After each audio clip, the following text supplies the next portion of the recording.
Hi, welcome. My name's Ruby Sandhu. I'm an ethical vegan and an advocate for plant-based food for pets. Now, I'm not alone. Did you know that plant-based food for your pets is actually on the increase? Why do I say that? Well, because of the different types of crisis that we're experiencing from the excessive and continued consumption of meat and dairy in the world, especially so in the West. So, of course, we've got COVID, unfortunately, and there are other zoonotic diseases, that is, diseases that are spread from animals to humans. And then, of course, there's global warming, health, compassionate reasons, and ethical reasons. Now, as a senior international lawyer and a change agent who's worked with governments, multinationals, UN, NGOs, charities, etc., I saw the impact of how difficult it was for businesses, institutions to shift and adapt to these different crises. And it was important to be a solutionary. So a solutionary to the problems means, certainly for me as an individual, to start walking my talk instead of pointing the finger out there. So I changed to a plant-based diet, first for compassionate reasons, for the love of animals, and then for the sake of our beautiful planet, by reducing my carbon footprint and by living more sustainably. And I'm not for a moment discounting the extraordinary health benefits of going on a plant-based diet. I don't seem to be doing too badly. Now, I heard about the longest and healthiest living dog. So just to answer the question about plant-based diet for our pets. Now, this dog, name was Brambles, and he lived until he was 27 years of age. It's extraordinary age. And I have a beautiful sentient four-legged being, a Springer Spaniel called Bono. And I always felt uncomfortable feeding Bono, when I was on a plant-based diet, feeding Bono other more sentient animals, which is the norm, such as, feeding your pet cows, pigs, lambs, duck, turkey, chicken, and also concern for Bono's health, such as, the amount of antibiotics that he used and other additives in sort of commercial pet food diets. Commercial is anything that's bought on a supermarket. Now, as well as learning that the processing of canned meat for your pets is done at really, really high temperatures, which means that you're sterilizing and there's very little nutrition left. And certainly the food doesn't look anything like what the label of the packaging says it is, but then that's the billion-dollar marketing industry for you. So I also found that some friends were dissatisfied with these commercial foods started, and usually because their pet was suffering, health issues, would start feeding their pet raw food, that sort of raw meat. But I didn't notice, a health benefit from that, and certainly from my experience in the past, when pets were fed on those diets, they didn't live long, and there were always issues.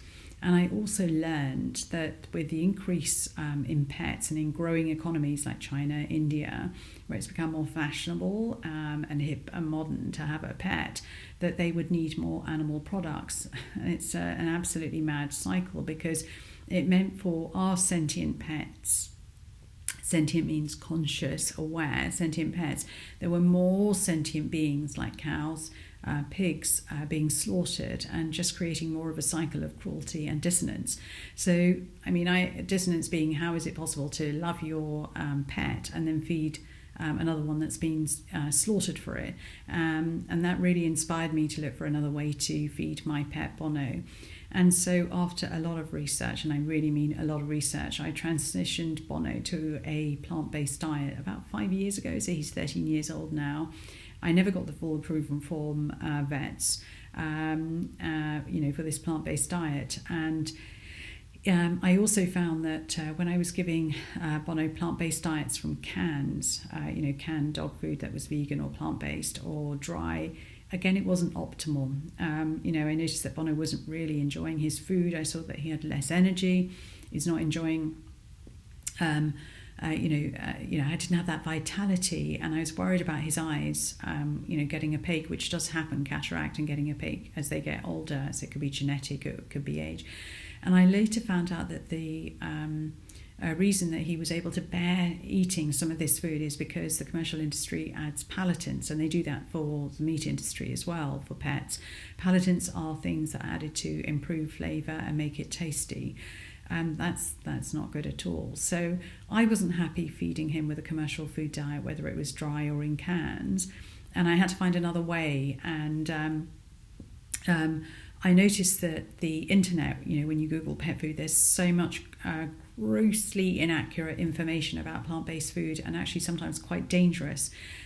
So that's when I thought, as a professional, I need to meet with another professional and really establish and understand the science with facts about these diets. And I met with a senior vet who's actually also an animal nutritionist, and that's really important. And the journey really started, and we created Shivega, a company advocating for healthy pets, no cruelty to animals, the well-being of people and care of the planet, all of the things that were important to both of us. And I also wanted to reduce my carbon print, and I wanted to reduce Bono's paw print. I wanted Bono to be super healthy, to have energy and have nutrition that would be preventative, reduces, vets' visits. And I wanted to share my homemade fresh food with Bono. I mean, I ate healthy, so why shouldn't Bono? And why should he eat products that were being stocked next to human detergents in a supermarket? And I wanted to reduce Bono's paw print. The dog food industry is having a really negative impact on the planet.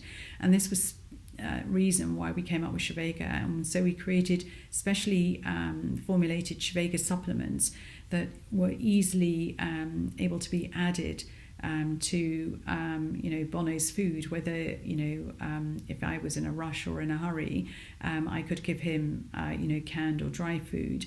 But more often than not, I would be preparing my own homemade food, of course avoiding all those things that, like onions, garlic, etc., that aren't good for dogs. And of course he loved it. And of course if he's happy, I'm happy, and it means his immune system's doing well. And also watching me prepare these meals was like the best movie ever for Bono. He loved it, and talking about movies, Bono actually has his own Netflix account, so I save all the sort of cat and dog movies. He loves it. And wildlife, Richard Attenborough, he's a big fan. However, watching me prepare food is really what Bono loves best, and every meal was a mystery, and the food was delicious. He really loved it. He's really happy, and that's really important because, as I say, his immune system, and I needed to feel confident, so I needed to speak and have expert opinion. And dogs are omnivores, so they are able to get nutrients if they're well boosted, and hence the Shivega supplements with a homemade plant-based diet. So these supplements have been specially formulated with anti-inflammatory ingredients. They've got healing herbs, and it's everything that Bono needs to thrive on a plant-based homemade diet. And one side effect of this, unfortunately, is that he started chasing the neighbour's cat, which is always getting me into trouble. Because before he wasn't so agile, but in the last sort of 2-3 months of using the supplements, there's been a real shift in Bono's. He's becoming more sort of puppy-like, which is wonderful, and I'm absolutely delighted. So I'm overjoyed to see how playful and happy he is. And of course the bond between us has strengthened, and that's been really important during COVID, because it has been quite a stressful period. And I'm happy because I also know that there's no cruelty to animals, and he's having better health. So, reduced our, he's looking at me, hello Bono, that reduced our visits to the vet. And of course, me on a plant-based diet means that I'm also healthier as well, and doing my bit for the planet, and also reducing Bono's paw print. So it's a win-win for everyone.